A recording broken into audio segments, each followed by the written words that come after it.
Hi, thank you, Doc. Mteto is my name. I am from Azania. We call it South Africa, but that can't be a name for a country. Thank you very much for that talk. I'm a father to a 12-year-old girl. I'm a brother to a 17-year-old girl.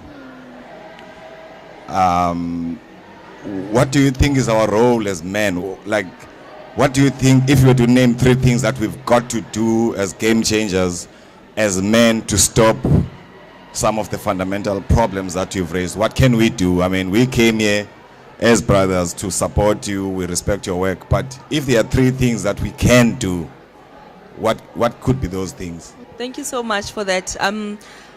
People have this thing that feminists hate men, but we love men. We love your penis. It does good things to us. We have the extra glow. So we don't hate men, but we hate what you do to us. And as my brother, you are my biggest oppressor as a black man. It's not the white man who rapes me. It's the black brother like you. So I want you to go in the male spaces, be a change agent for the feminists. Because if I walk into a room full of men, they roll their eyes and say, oh, these feminists again. I need you to be the change agent in those spaces. When you guys are playing golf, when you guys are at the soccer watching the derby, when you're at the braai and you're having the car wash on Sunday sessions, those are the places where I want you to practice your feminism. I want you to live your politics. And I want you to stop asking me to clap for you when you tell me that you respect women. You should respect women.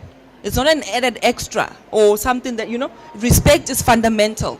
So you're not doing us favors even by saying that, black brothers, we expect that of you. And I know you, my brother. I know you are a feminist. And the point is, we need the men to become the change agents in male spaces.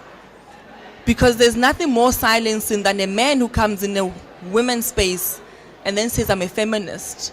Because even the women themselves, remember, we grew up in that patriarchal system. So even if we're all women, until the man speaks, the conference isn't done. And I've had that experience. We're talking about a vagina, and yet it took a man to speak about all the myths that they have as men around the vagina. And suddenly things came alive. And you think, but how does this happen?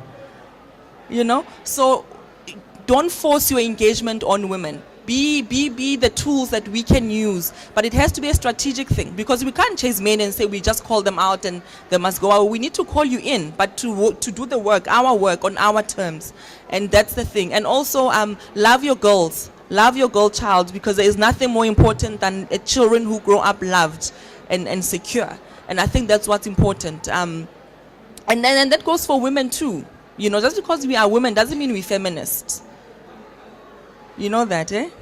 That's for real. Just because we're women doesn't mean you're a feminist. So, to answer your question, 3 things.